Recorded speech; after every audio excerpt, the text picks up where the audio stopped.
Good afternoon and welcome to HYCM's online trading workshop with myself, Giles Coughlin, currency analyst. I'm looking forward to this session. We've got a lot to cover. We've got the raffle that we've been talking about over the last few weeks. We've got the look ahead and look back so we can start understanding the market from a technical perspective, and we're going to be understanding bonds. So before we start going any further, can you just confirm to me that you can hear me okay? Hi, Samuel. Yeah, I sense a sense of relief from you there, Samuel. Let's see who we've got. Yeah, hi, Nisa. Hi, Rico. Man, welcome back, guys. Johnson, yeah, lovely. Yeah, good to have you. Can you just check and confirm to me that you can hear me okay? Am I being heard nice and clear over your end? I hope so. I'm assuming that no new. Yeah, okay, Rico, that's great. You can hear. That's super. Lovely. Well, I'm looking forward to this workshop. Before we start, what we're going to do is we're going to look at the disclaimer. So this is just to make it very clear that during this session, I'm going to be explaining how we apply technical analysis to the fundamental and sentimental outlook of the market. And as we're going to be looking at currency pairs, we're looking at entries, potential exits and targets. It's just to make it clear that this is not trading advice. The whole idea of this workshop is that it's meant to be a practical time for you to begin to put into practice some of the principles that we've been speaking about on the HYCM's educational section of their website. I've done a number of different videos, and this is kind of an idea where you can take your trading to the next level, how you can begin to learn for yourself how to apply some of those skills. So just to make that clear, it's not trading advice, even when we're going to look at pairs and entries and exits.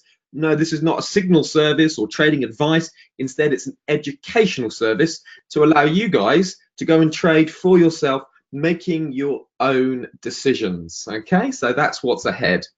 Now, let's have a quick outline of the session ahead. As I've said, and I think Samuel was looking forward to this one, we have the result of our raffle. Yes, finally. The one person will be chosen at random, and at the end of the session, I'll explain exactly how that's going to happen. And I'm going to be conducting the raffle live on this webinar, so you'll see that there's no chance of it being done incorrectly or were all the names in the raffle. You're going to see all the names in the raffle. You'll even be able to see your own name, and then I will make a random generation of a number that we will match up to the spreadsheet that we have, and you will know exactly who's won. So that's coming up. And on top of that, we also have a special announcement. So don't go away, because at the end of the session, there is a special announcement of some new news and a new service and opportunity that HYCM is providing. So that is all to come. The key, the heart of the whole workshop is all about applying fundamentals and the sentiment to technical analysis. That's exactly what we're trying to do. So what we're trying to educate you in this webinar is, how do I take what I understand about the market fundamentals, the market sentiment, how do I then apply it using technical analysis to make sensible trading decisions while managing my risks sensibly? There are a lot of skills involved in trading successfully, and Forex trading is a business, so it needs to be treated as a business, not a casino trip or taking risks that you shouldn't be taking. No, just like any other business you're involved in, whatever background you're in, maybe you have your own business, maybe you've run businesses in the past. You know that you don't just take unnecessary risks. All decisions and risks you take are calculated, and you try to define and limit your risk as much as possible. So that's what this is all about. It's about the whole package, putting everything together. And I've created a handout that is designed to be practical for you, and a handout that you can take away with you and use in your own trading. So if you look on the GoToWebinar panel, you will see under handouts, you will see the workshop guide. It says workshop guide 27th of November. Okay, and if you open that guide up, you will see the special topic that we have for today, which I've just highlighted on the screen, understanding the impact of bonds on the FX markets. It's a tricky area for FX traders, particularly beginner FX traders, to get their head around. So we're going to be exploring what a bond is and how it impacts the FX markets, and as well as some technical understanding of bond terminology, etc., etc. So that will be a resource for you to come back to.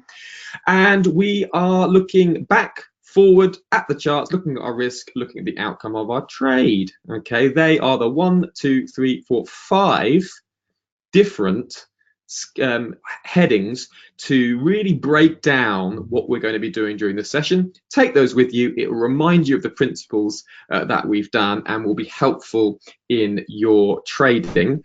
Don't forget to use the questions. I will be asking questions during the webinar, and so make sure you stay tuned in. And if you could have a go at answering the questions, that's going to benefit you, because when you try to get the answer right, it's good for you.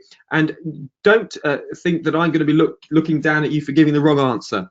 I'm certainly not. I remember what it was like to be a beginner trader, and I remember what it was like to not understand some of the things we'll be talking about in this webinar. So don't be afraid to ask questions. I don't mind answering them at all, and I certainly won't look down on you for thinking you've asked a silly question, not in the slightest. So don't be afraid to use the questions as we go along.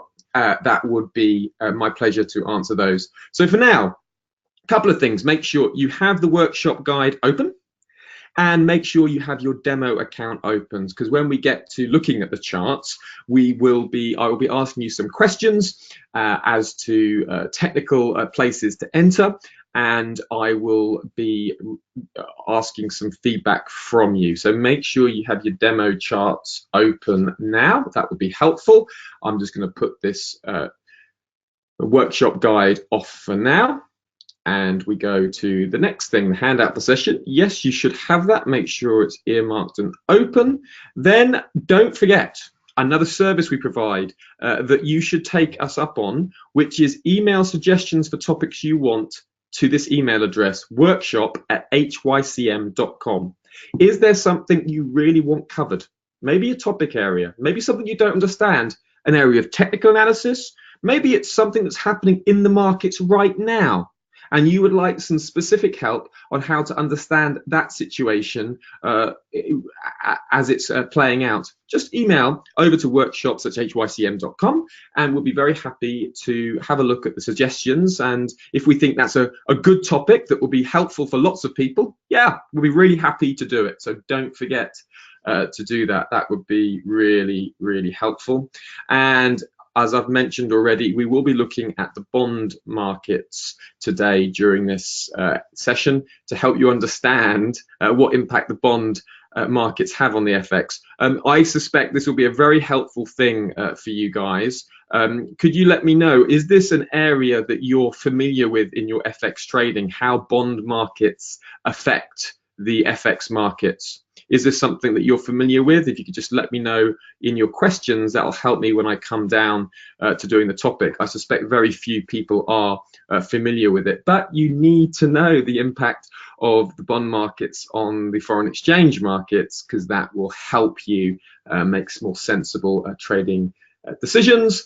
Remember, we have the raffle. Every last workshop of the month, a raffle will be drawn.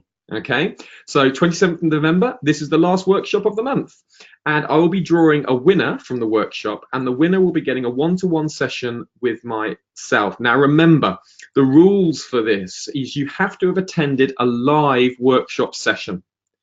So it's no good just to listen to it as a recording. In order to be included in the raffle, you have to have attended a live web workshop.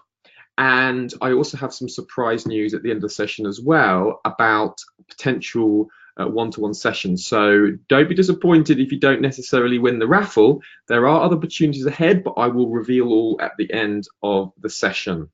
Okay, so making sure your demo accounts are open, we'll get into the session. Workshop guides up, and your workshop guide. If you've just joined us, please don't forget that the workshop guide, the handout, is available on your go-to webinar control panel underneath handouts. Handout should say 1 of 5.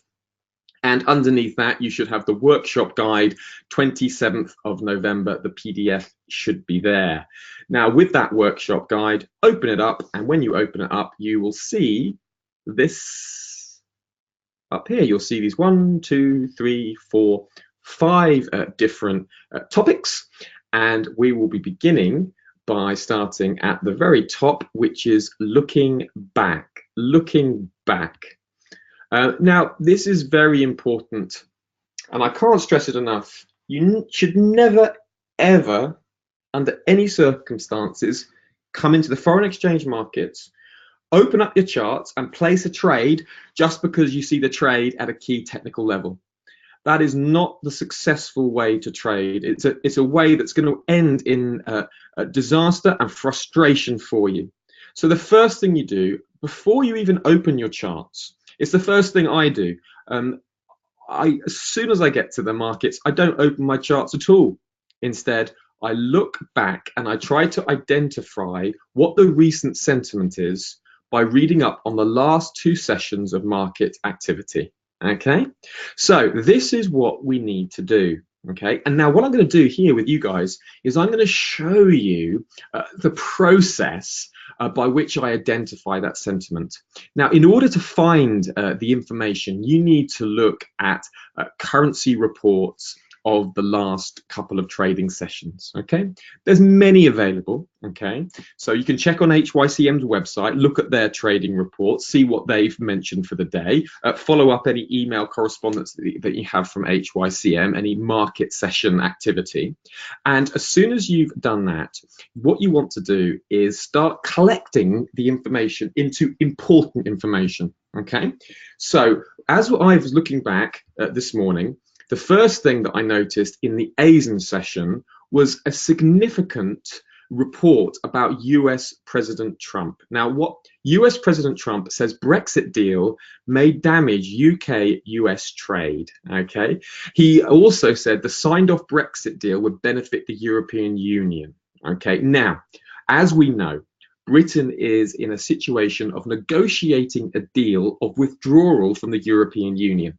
One of the great advantages that has been portrayed of the UK moving away from its partnership with the European Union has been the ability for the UK to get new trade relationships with different partners like the US.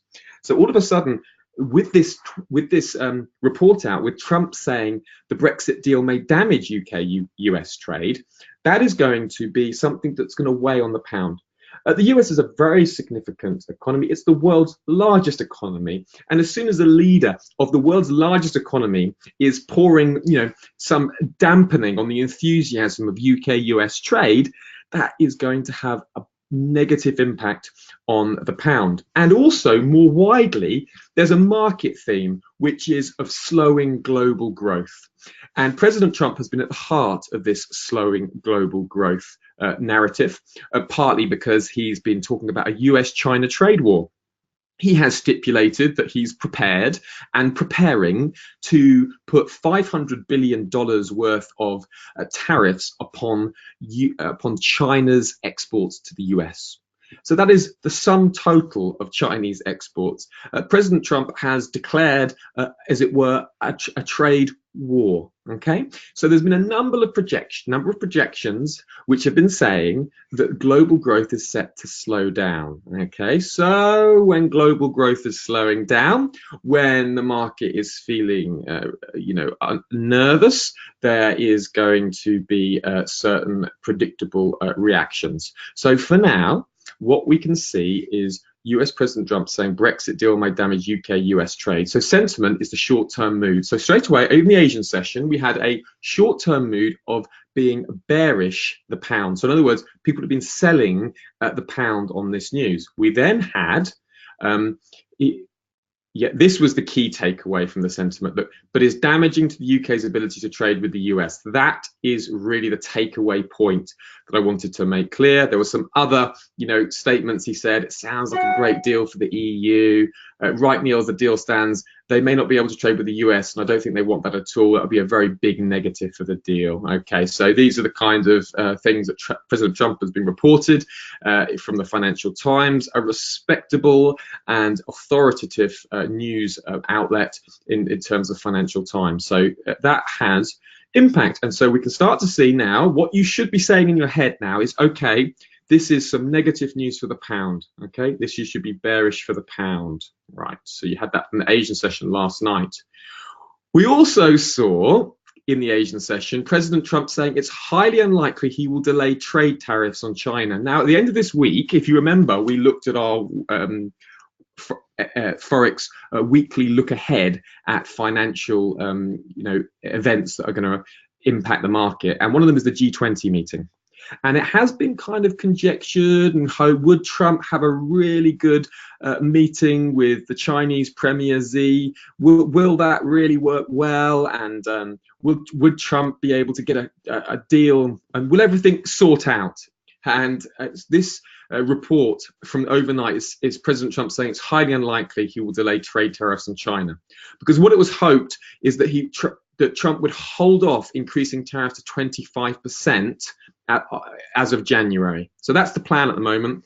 Tariffs increased 25% on $200 billion worth of US dollar imports. Okay, so, and he said if he can't reach a deal with China, the additional 267 billion US dollar in Chinese goods will also have that tariff on them.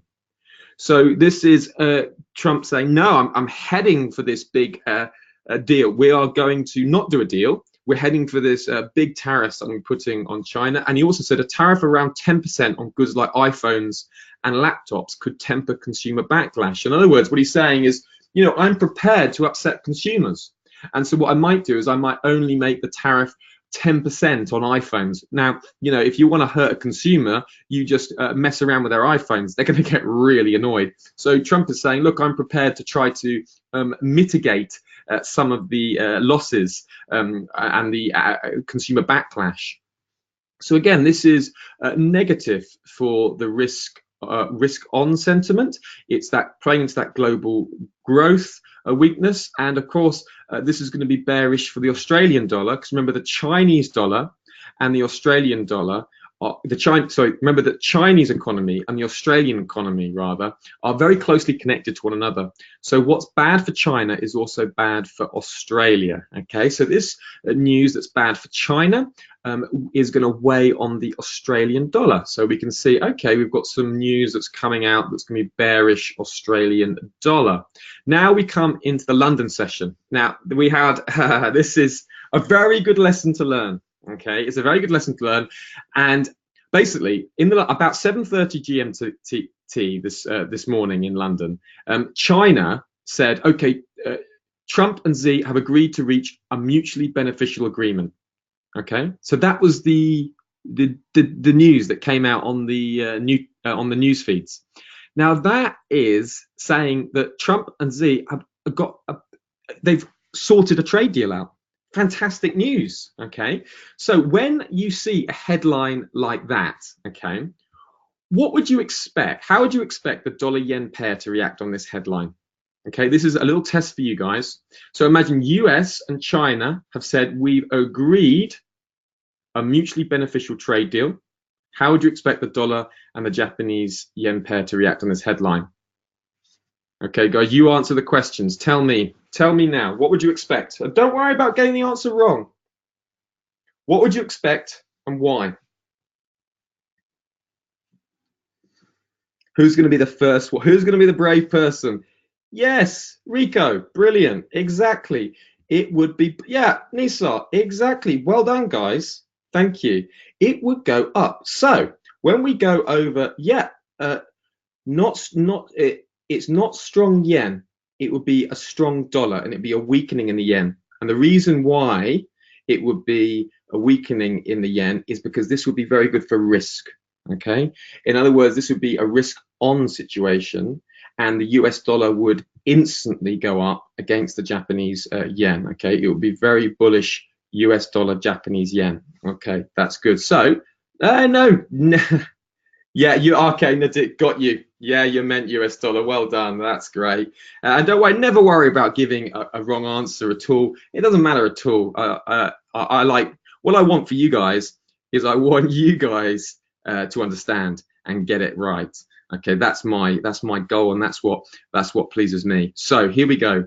US dollar Japanese pair. So this is what came out in the news feeds just before 7:30. So let's have a look. Let's go over to the dollar yen.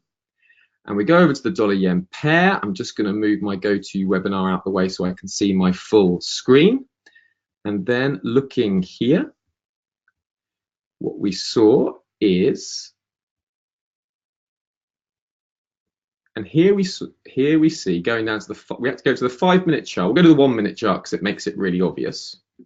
Okay, and here we see going down to the 1-minute chart. Just around 7:30, it was just before we had the news coming out, and we saw the US dollar appreciated considerably, and the US dollar, it went up from 113.151 to 113.65 in just a few minutes. Okay, so that is about a 16 point rise pretty much instantly on the headline. Okay, so similarly, now what happened, rather, this is the learning point, is that turned out to be fake good news. Okay, so that report was actually referring to the 1st of November Trump and Z phone call. So in other words, the report was actually about news that was very old. There was nothing new in this news at all. So obviously certain news is only relevant in certain contexts.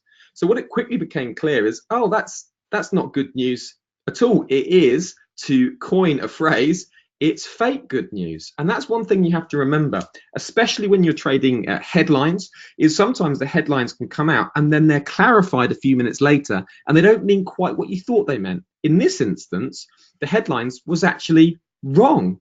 And now this does happen, and it happens quite frequently, actually. So you have to be aware when you're trading, particularly big headlines. You've got to wait, hang on, think, oh, hang on, what's the detail on that? No, not saying not entering a position. You might have done. I did it just a couple of Fridays ago when there was a similar kind of bullish news. I think I referred to it here a couple of weeks ago, and it was fine. But the later developments turned out it wasn't as good as it first seemed. Okay, so because it wasn't so good as it first seemed, how would you expect the dollar yen pair to react on this new headline? So once it came out that, oh, this is about an agreement on the 1st of November, what would we expect to see the dollar yen pair to do now? So at 7:30 it rises. Then when that tweet is, or that, not that tweet, when that news is found to be fake good news, how would we expect the dollar yen pair to react? Again, what would we expect to see this time when it turns out not to be good news? We would expect, I'm waiting for an answer, guys. Who's going to break the ice? So if that was fake good news, this one, how would we expect the, yeah. Okay, let's have a look. Yeah. Okay, no problem, Samuel. You got connection problems. That's okay. Just hold with it. Nisa, that's right. It comes down. You've got it. Okay. So that's exactly what we saw. So look at the dollar yen chart. As soon as it became apparent that news headline was old, the price came right back down. Okay, almost back to the price where it opened. So it was straight up and straight down. So that just gives you a good indication of what was happening, and it's just a way of also showing to you two things. One, it's showing to you that the markets do trade very much on fundamental and sentiment basis every single day. Okay, so the market doesn't just only look at technicals. It does look at technicals, but it looks at technicals and fundamentals together. And the second thing that it shows you is that the market can sometimes give wrong news. So you have to be aware of that. And an important lesson to learn in trading is there's no sure trades. Yeah, Rico, that's right. Bearish, well done. There's no sure trades in financial trading. Even when you think, yeah, this is a definite sure trade, they don't exist. You must always define and limit your risk. And that's just one good learning point for us. It's not only adding to our sentiment picture, it's also showing us some real life market dynamics of what takes place on a day-to-day basis. And then that was an extra question that I put in. And what would you expect the S&P 500 futures? It would have the same reaction as the US dollar Japanese yen pair as well. Okay, I want to make sure we cover everything in this workshop, so I've answered that one for you. Okay, I've let you off the hook today. Okay, now further news that came out in the London session was this Italian budget saga that's been going on. Just a quick recap for you. Italy's government has put in a proposal to the EU saying they're going to run their budget at a minus 2.4% deficit. Okay, the EU has said that's not acceptable. The Italian government says we don't care if that's acceptable to you or not. We're a new government. We're going to fulfill our promises to the Italian people, and Italy is more important than Europe. So there.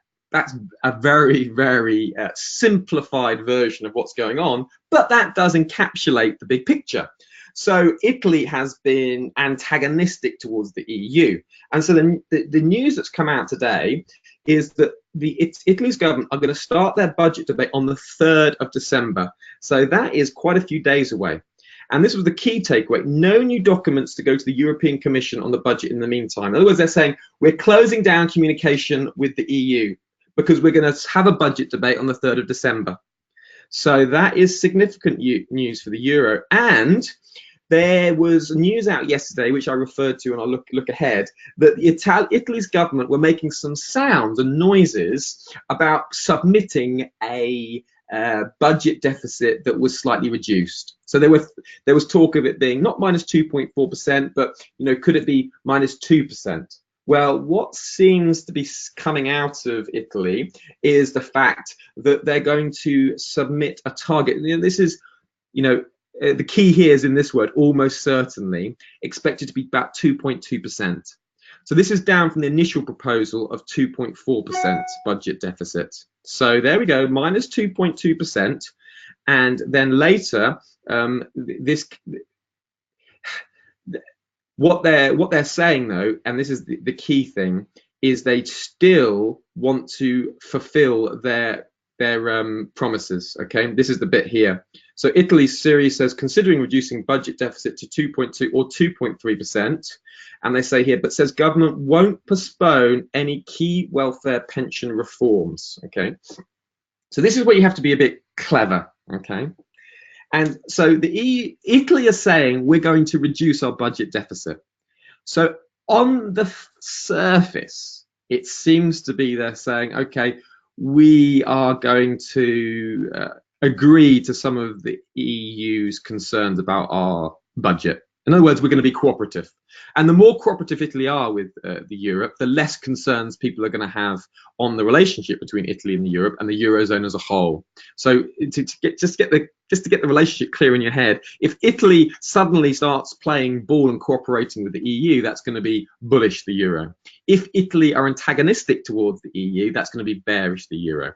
But this little phrase here says, although they're making sounds of a 2.2%, 2.3% reduction, that's not really that much, because, okay, it's a little bit of compromise from Italy, but this phrase here that says government won't postpone any key welfare pension reforms. So what they're saying is, look, yeah, we'll reduce the projected budget deficit, but we're still going to do everything we want to do. So if you look at it cynically, it's like saying, say you spoke to a member of your family and you said to a member of the family, say, look, I need you to spend less money in this area of your life, and they say, oh yeah, I'm prepared to spend less money, I'm still going to do everything I want to do. Would you be happy with that? No, you'd be like, no, I don't think you're really understanding what I'm saying to you here. And I think your attitude is saying, I just want to do what I want to do. So that's basically what's happening on a very big scale. Italy is saying, yeah, we'll reduce the budget deficit to minus 2.2 or 2.3%. We'll cooperate with you a little bit if that keeps you happy, but we're still going to do everything we want to do.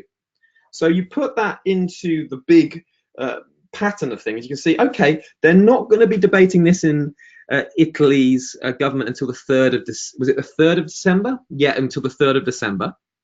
And you know, we are going to do everything we want to do anyway. So you know, look this together. That's clearly bearish the euro. Okay, so especially medium term, this is a bearish euro scenario for now. That's the sentiment that's coming down into the market. Okay, and if we quickly, we won't look at the charts just yet. Okay, so now we've already seen the Brexit concerns weighing on the pound from the US perspective.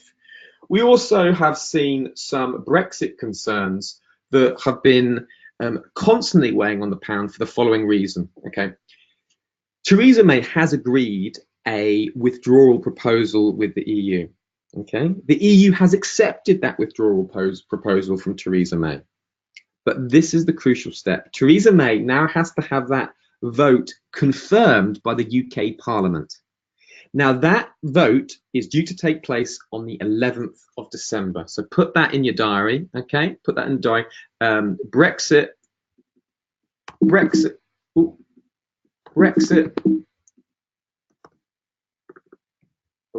yeah. There we go. Brexit withdrawal agreement to be voted on December 11th. Okay.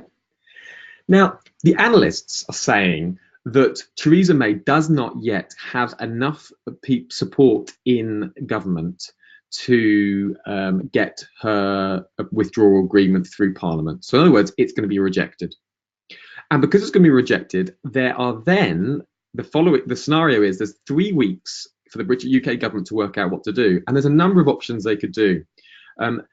If the withdrawal agreement is voted down, then Britain will head for a no-deal Brexit exit on 29th of March 2019. And there's nothing that can be done to alter that course because Parliament can't alter that happening because that is a withdrawal statutory agreement. So the options the government have is to say, well, okay, we could maybe have a general election. But if there is a general election, that won't be able to be gotten through to negotiate a new deal before the exit date of 29th of March 2019. Maybe they can apply for an extension, but maybe the EU won't accept it. Then there could be a second referendum. That would be deeply destabilizing for the pound, because if you can just have a secondary vote on something you've already decided, then that calls into question the value of democracy, and particularly like in the UK where democracy is strong and highly respected, that would deeply undercut British democracy.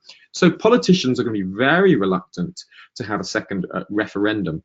Maybe there can be a no-deal Brexit negotiated. That's possible, a renegotiation that could happen. In essence, there is a number of concerns. So the pound is going to be bearish going into this 11th of December vote. Now, obviously, market participants are constantly monitoring what's happening. So if all of a sudden it became clear that Theresa May might get her vote through, then obviously the pound will start appreciating. If Britain decided to stay in the EU, then that would be positive for the pound. Okay, Britain leaving the EU is negative for the pound in this short term. So for now, we can expect more pressure on the pound, and these withdrawal agreements we wrote on December the 11th. This has come out of the weekend, and that sentiment is still very much here. Okay, so equity news, looking at the equity markets, always important to do when you come to trade again. So we had US equities, they rose 2.2%, NASDAQ, Dow plus 1.4, S&P 500 was up 1.56. The Nikkei didn't fall overnight, sorry. Nikkei rose overnight, and the Nikkei here is at 0.64%. So that was a nice rise for the Nikkei. Dear, sorry about this, guys. That's 2 mistakes in one sentence. And the FTSE 100, you can see here, is down at the moment minus 0.6%. We have the German DAX down 0.39%. We have the S&P 500 futures, which is here, down minus 0.49%. So there is some concerns in the market. You can expect that to drag on the S&P 500 when the US market opens shortly. So looking at the equities, it was pretty good last night, but we're seeing some negative sentiment in the equity markets from the London session. Okay, and the question is, how will the US markets react when they open shortly? So at the moment, we've got some negative bearish sentiment, obviously concerns about global growth and China, US-China trade war. We can see that is weighing on the scenario. So there we have it, folks. We've got a decent handle now of what's going on in the market. We've got a decent concern about which markets are really being we're worrying about, which big events are in focus. So what we've done our looking back. Okay, now this is what you do when you're on your own. Can you summarize that sentiment in a sentence or two? Okay, that's what you try to summarize it. Yeah, that'll just help to do your mind. So you can have a go at that now. Pop that in the questions if you want, just as we quickly look forward. And the next thing is look forward, because we want to see what's coming. It's all very well knowing what's behind, but we also need to know what's ahead. So when we look ahead, we've got US November consumer confidence that's coming out at 3 o'clock GMT, and the last consumer confidence reading in October was very high. Okay, so this is the October's reading. It was 137.90. Now the previous reading was revised down. So the last reading we had about US consumer confidence was the record high, because the previous was actually revised down. So that's something to be aware of. That is a good indicator of US consumer confidence. And using our brains a little bit, we can see that this 136.2 is projected. So it's projected to be a little bit lower, US consumer confidence for November. But we could see it being a little bit lower than 136.2, just because we've seen some pretty heavy sell-offs in the S&P 500 and the US equity stock markets. So obviously, usual general consumers who maybe have either a pension fund or investments or just working for companies, the mood's going to be less good. Okay, confidence is going to be a little bit down. There's been a big correction in the equity markets. So what we could expect to see is we might expect to see that being a lower number, and that could weigh on the US dollar. But obviously, the key thing for you to be aware of, this is coming out at 3 o'clock.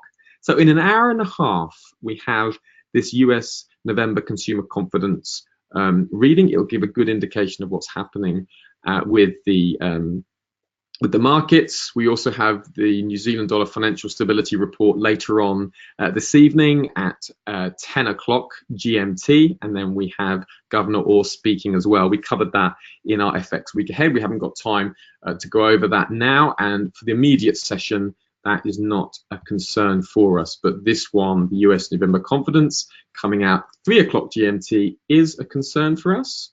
So we now go to looking further ahead. I've got a Fed board governor speaking, got the ECB speaker, and we've got Federal Reserve speakers coming out at 7:30 tomorrow. That's just to flag that up as well. So that's going to have an impact on the dollar. So we've looked back, we've looked forward. We've managed to flag up that 3 o'clock is a key time to be aware. We now need to look at the charts. Okay, so I've given you a little bit of time. This is where we develop a bias for certain currencies. We still haven't opened the charts at this stage. Okay, if this is a good time to open your demo account if you haven't done already. But what we want to do now is start to put down in the question box which currency pairs can you acknowledge and recognize as being either strong or weak. Okay, which pairs are we looking to be strong or weak? Start popping it down, okay, from what we've spoken about. Okay, what currencies can we expect to be weak?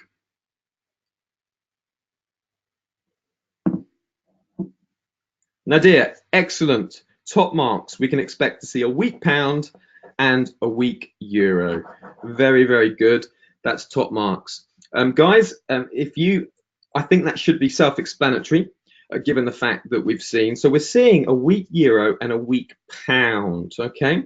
We're also starting to see a little bit of risk-off sentiment coming into the markets, haven't we? We've seen some equity falls in the UK equity markets. We're seeing some equity falls in the S&P 500s. So we might see a little bit of yen strength, okay? We also might see a little bit of US dollar strength. Okay, because we've had some concerns about global trade growth, and you know, when you get that sort of risk off market, you get yen strength, Swiss franc strength, and US dollar strength. So pairing a weak with a strong currency, let's have a go now, guys. Pound yen, a pound yen is an interesting pair for the next session. Yeah, I think that's worth looking at. I would agree with you on that. I also think the pound US dollar is worth looking at as well. But remember, what do we have to be careful of with the pound US dollar? If we're looking at trading the next session, what do we need to be aware of? Put it down in the questions, guys. Tell me.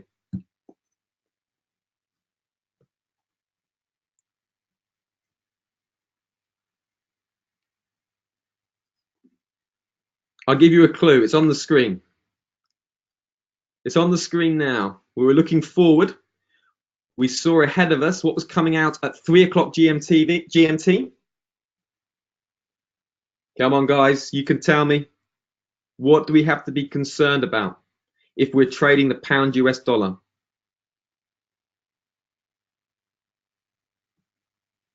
It's the US November consumer confidence data that's coming out at 3 o'clock GMT. So that's coming out in this session. So if we're looking at trading the pound US dollar, that's fine. That's fine. We just need to be aware that, yeah, pound weakness. That's right, yeah. What we need to be aware of is we need to be aware of the data coming out of the US, because that could flip the trade in a big direction against us. It could move the trade in our direction as well. So we'll come to that. So the two, right, we should now have, we've got a currency bias for this session. So we've got weak euro, we've got weak pound. We've looked at potentially a pound US dollar and a pound yen trade, okay? So we're looking here. So we're looking at a pound US dollar, pound US dollar, and pound yen shorts. So that means we're looking to sell the pound US dollar and pound yen. You see, we haven't even opened the charts, but now we do. And what you want to do, guys, is you want to be focusing on maybe one or two currency pairs, especially if you're trading like this on an intraday basis. Don't go looking at loads of different pairs. Now zone in on these ones. So now we're going to go to the next chapter we should be doing is looking at the charts. Now this is where I hope you've got your demo accounts open and make sure they're all there. And we're now going to look at the pound US dollar. So let's pull up the pound US dollar first. Okay, so here we have the pound US dollar pair. We can see, as we're doing our technical analysis, we can see that we have had a rejection of these higher prices yesterday on the daily chart. We've had a sell-off today, and the sell-off has been for the reasons we've already commented on: Trump's concern about US and UK trade, the concern about the Brexit outcome for Theresa May. It's all very bearish for the pound. So what we're looking at now is intraday trades. We go down to the 15-minute chart, okay? So tell me now, guys, where would be good technical places for us to enter? Okay, start giving me some technical places to enter. Someone give me a good place.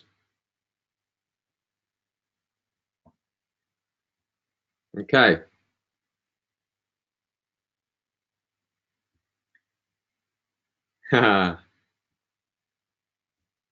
Okay, I'm going to help you guys. So what we want to start looking at is some key technical areas. So first of all, let's look at some key support and resistance levels. Do we have any key support and resistance? We have a key daily support down here. Okay. And we have sort of some key daily support up here, here, here, and here. So we'll put that level in there. Okay, that's not particularly helpful for us. We'll go down to the 4-hour chart, and we can see that price has been rejected of the 50 exponential moving average. We can see, a short-term. There's a short-term support and resistance level here on the 15-minute chart. Okay, and you can see price is rejecting off that level now. We can also see another short-term support level here at the 1.27. Let's put that 1.2 around the 1.28 level. Okay, so that big round number, always look for big round numbers when you can find them because they have significance. Let's also draw a Fibonacci retracement level on. So from the Fibonacci retracement tool, from yesterday's highs down to today's lows, we now have some interesting places. Now, some interesting places to short, but first of all, let's look at any pivot points. Are there any good pivot points here as well? There is a support level at 1.277.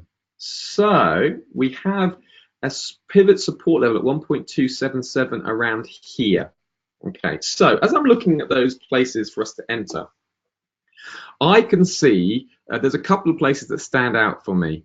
One place that stands out for me is this 50% retracement level in the region with 100 exponential moving averages.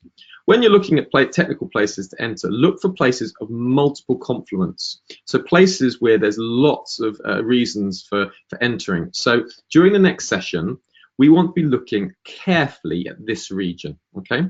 So at 3 o'clock, when the US consumer confidence data comes out, we want to be looking carefully here. Okay, see how price, if price reacts there, see how it reacts. Also be looking at this level here. This is the 50 exponential moving average, and it's also the 1.277 support 1 pivot level.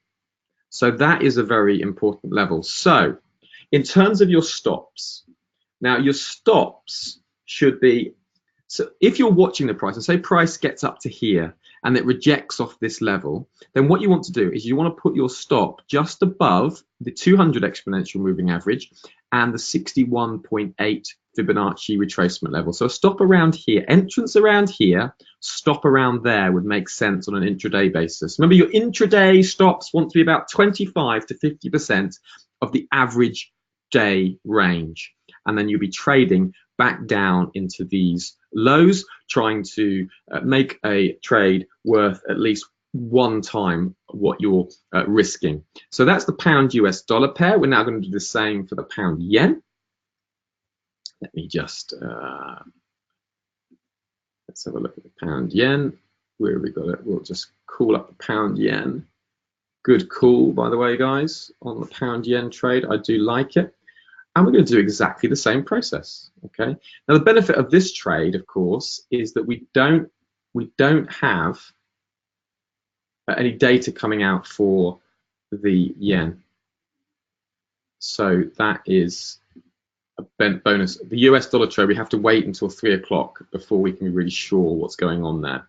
Right, we're beginning to see a bit of retracement. That could be interesting. So we do the same again. We draw a Fibonacci retracement level from yesterday's highs. We put it down to here. We're going to have a look for some good places. And we can see that there is a pivot point. There's a pivot point at just this level here, just above 145. So what we're seeing here is we're seeing some really good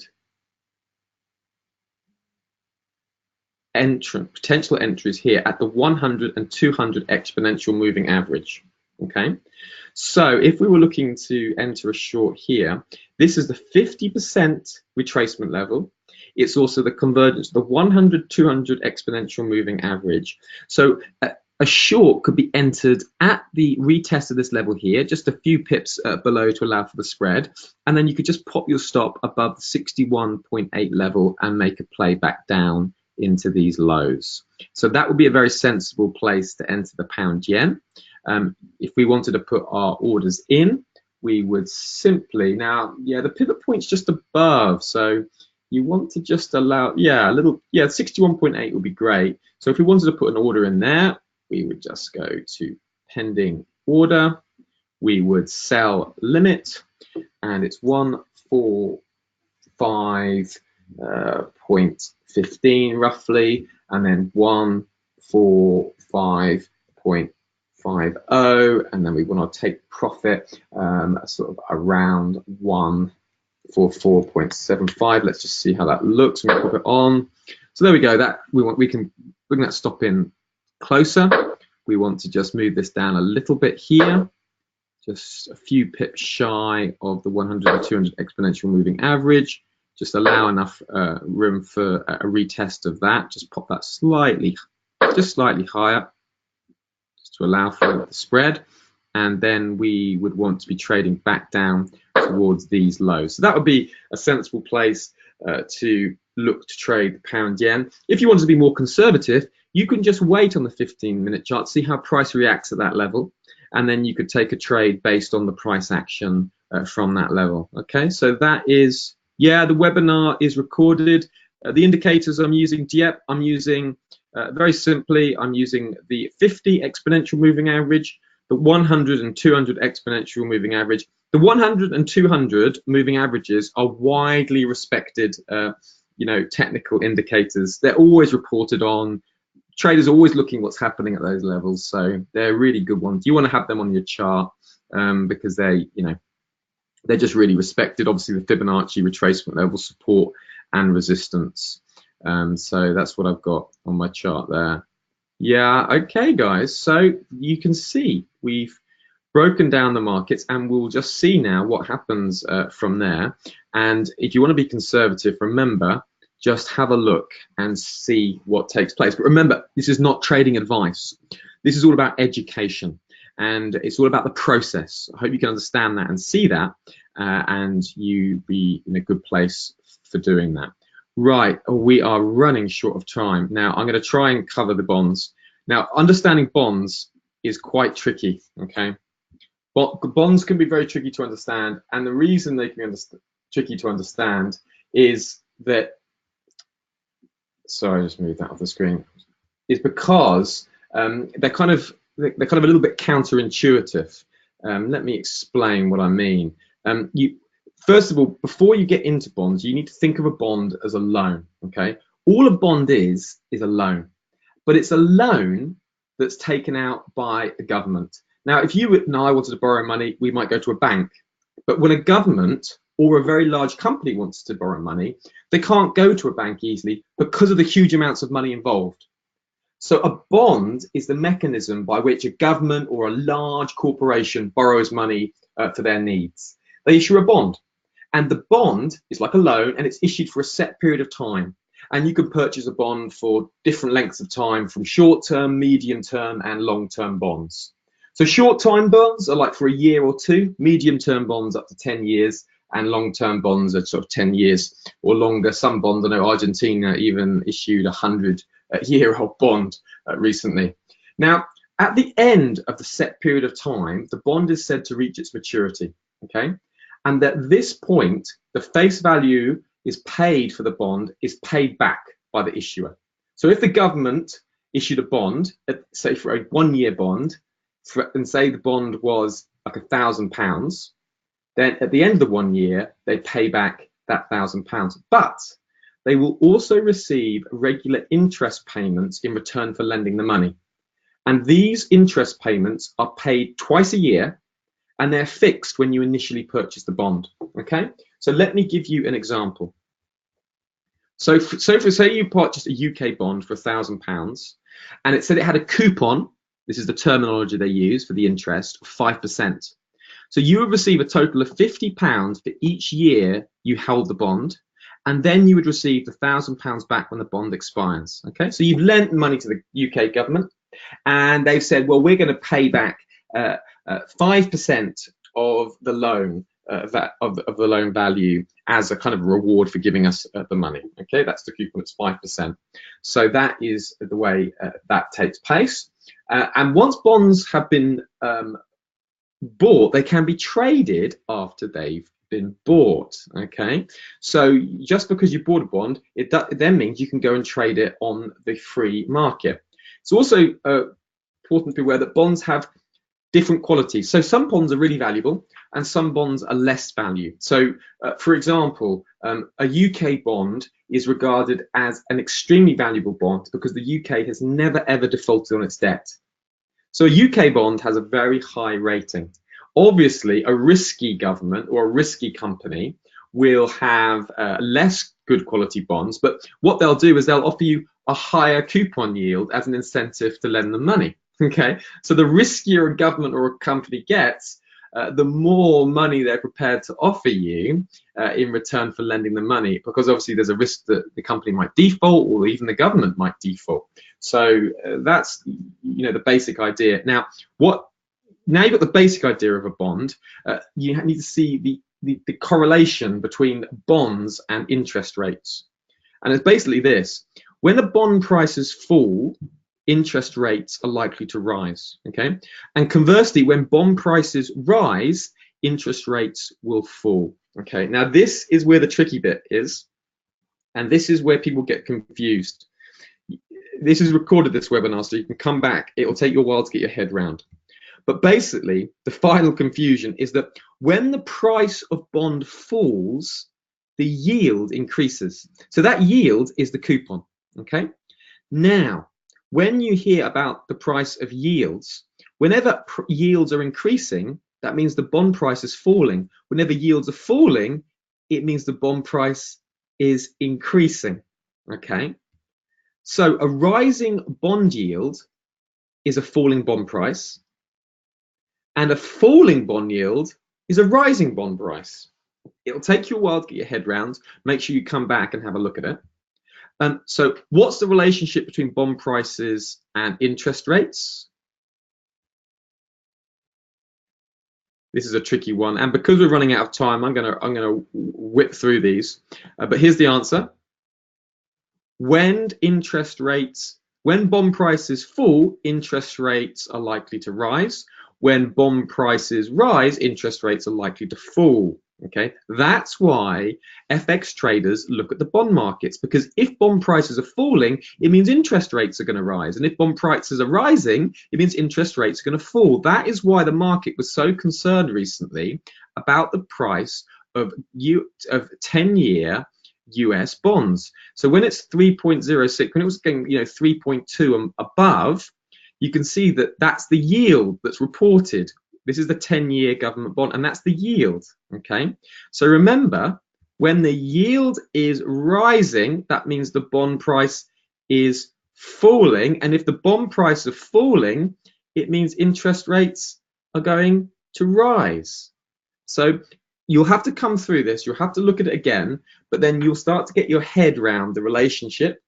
Okay, and what's the relationship from bond yields and bond prices? Well, the relationship is that when yields rise, prices fall. When bond prices rise, yields are falling. Okay, and there's a couple of pictures to help you just to get the correlations in your head. Falling bond prices, rising interest rates, but a falling bond price equals a rising yield. Okay, so just let that sink in. And obviously, the influence of interest rates on the FX markets is simply that when a country's interest rates increases, or is likely to increase, that country's currency increases. Okay, so the bond prices are viewed carefully for future indications of interest rate rises. That's why you'll see it reported. That's why you'll see it referred to regularly. Now, there's the terminology. You can take a screenshot of that quickly. This is just some of the language that's used with bonds. and I'll just hold that there for a second. This is recorded, so you can come back to it. Guys, you'll have to spend a bit of time working through this, but that's the basics for you, so you'll be able to work it out from there. Where get yourself a strong coffee, have 45 minutes, and you'll get your head around it, no problem at all. There we go. That's just slightly larger, so you can take a quick screenshot of that. And now the time for the raffle and the special announcement. So, okay, here we go. This is the moment.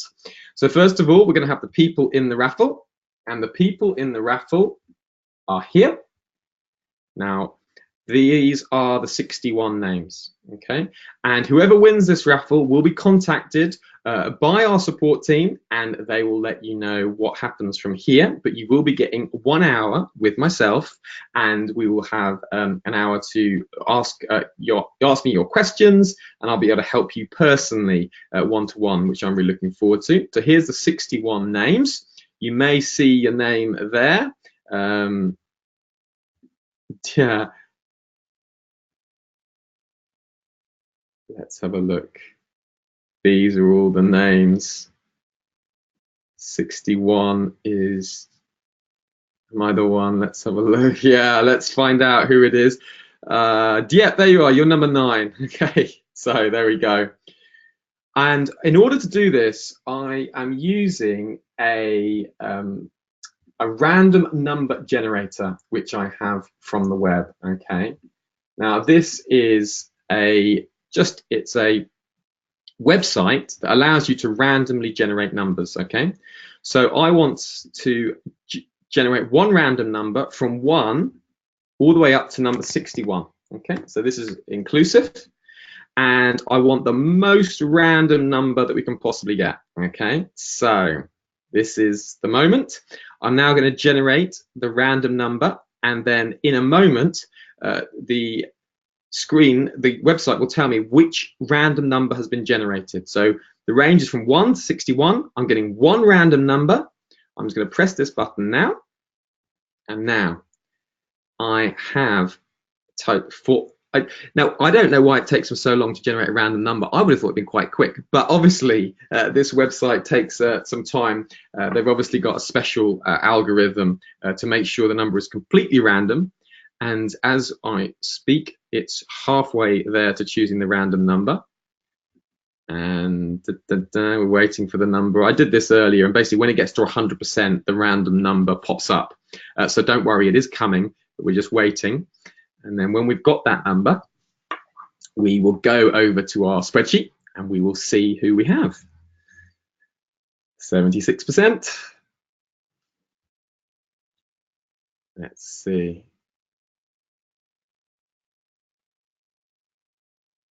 It's taking its time on this one, isn't it? 76%. Oh, 77%. It is remarkable how long it takes to choose a random number, isn't it?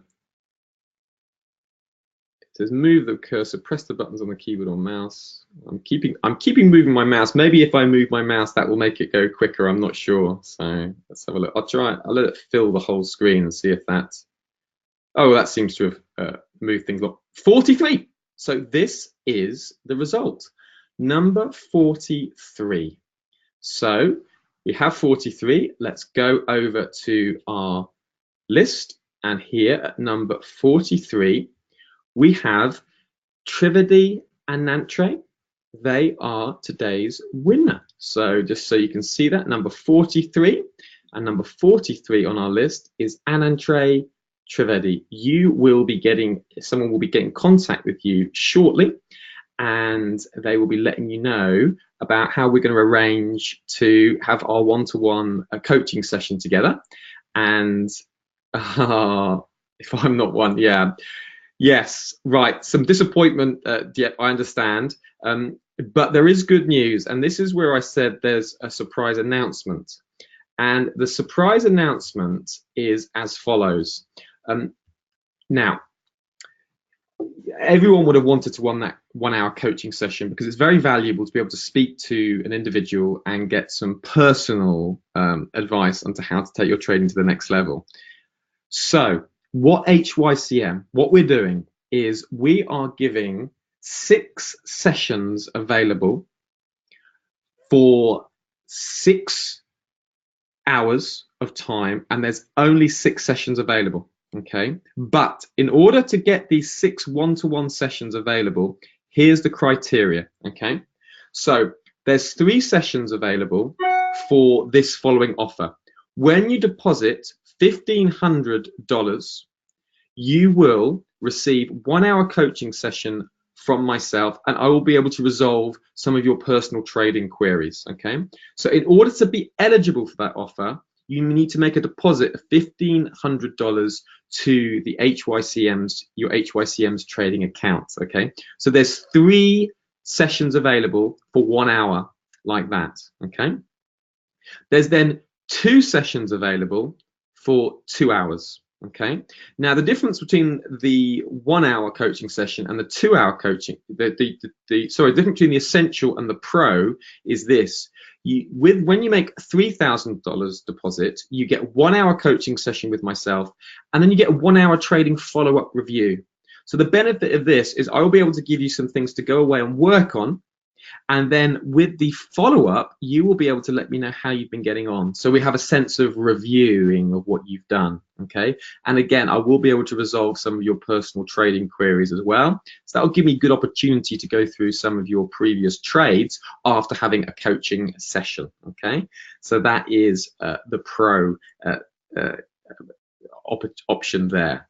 Okay, now the premium option is a 2 hour coaching session followed by 1 hour trading follow-up review session, and then you'll have 1 week VIP support from myself when I will be on hand and on call to you, so you can email me, contact me via Skype with questions that you have as they're actually happening. What you often find in the market, you'll be in a scenario and you think, what should I do here, or what do I do in this situation? The VIP support will enable me to be get in contact with you and let you know, what should be done, how you should approach the particular problem you're facing as you're facing them. Okay, so that's the difference between the premium and the pro. But obviously, so to be eligible, you have to make a deposit to the HYCM's thing, and there's only going to be 6 sessions available. Okay, there's only 6. So there's the 3 for the essential, 2 for the pro, and 1 for the premium. So for the essential, it's going to be $1,500. For the pro, it's $3,000, and for the premium, it's $10,000. And that is the options that are available. I would say to claim, just contact support@hycm.com. And I have to say, it is on a first come, first served basis. So once those 6 sessions have been taken, they're gone. So this is not like an unlimited offer. This is a limited offer for these 6 sessions for now. And it's first come, first served. And if you want to claim, you just contact support@hycm.com. So this would be ideal for you if you are,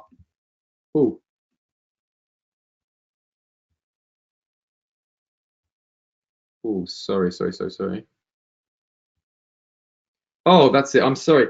I suddenly got concerned. My GoToWebinar panel had gone.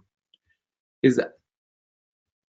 Oh, what? Yeah, I know. Yeah, but 1 hour it's still better than nothing, and it can put you on the right track, and it can save you some errors. Yeah, so I can understand. So I lost my GoToWebinar panel shortly. Is that a one-time deposit? Yes, Rico, that's a one-time deposit. So this would be I'm saving. Yeah, that's great. If you do these deposits, then this is the options that are available, and it is a one-time deposit, Rico. So it's just once you've deposited that monies, then you would be eligible for these services. But the only thing to be aware of is there's only 6 sessions available. So make sure you're contacting at hycm.com. Make sure you're talking to support in order to make sure you get that eligibility. Well, guys, we have had a lot of things to cover during this webinar. and this workshop. So please do make sure that you go through the bond information I went through at the end of the session. That's very helpful for you. It will take you some time to understand, particularly if it's your first experience understanding bonds. I had to go through it more quickly than I would have liked to. However, the information is there for you. And what I would say is I have written an educational piece on understanding bonds. And if you contact support at hycm.com, I will let support have a educational piece I've written on bonds that I will just give to you in order to help you with bonds, because I'm conscious that that went a bit too quickly. So I will give that to support. You email support and they'll email it out to you. So if you want a little help in understanding bonds and you think, oh, I don't really want to trawl through the webinar again, contact support and I will give that to them. Okay, guys, I hope you had a good session. I've enjoyed it tremendously. Remember, look at the pound yen, pound US dollar, US consumer confidence coming out 3 o'clock GMT. Look at the pound US dollar after that data comes out. It might be a profitable move. Once again, not trading advice. It's just education to help you begin to spot and identify things for yourselves. Okay, guys, that's great. Thank you very much for all your interaction. Thanks, Nadir, Rico, Nisar, Samuel. Thanks for the questions that you've sent. They've been good and helpful, and I look forward to seeing you guys again. Same time, same place next week, 1 p.m. GMT every Tuesday. Live market intraday analysis with myself, Giles Coughlin. Come on, guys, practice your online trading skills. And hey, guys, you're very welcome. Thank you very much. Don't forget, guys, get email support and get that bond article. Okay, Rico, Samuel, Nissan, Nadir, make sure you email support and get it. It will help you in your trading, because market participants are always looking at bond yields. It's a very important element, and a lot of beginner traders don't understand the relevance. That's why I wanted to share it with you guys, so you can be a little bit ahead of the curve. All right, guys, you have a great week, and I look forward to seeing you next time. Bye for now.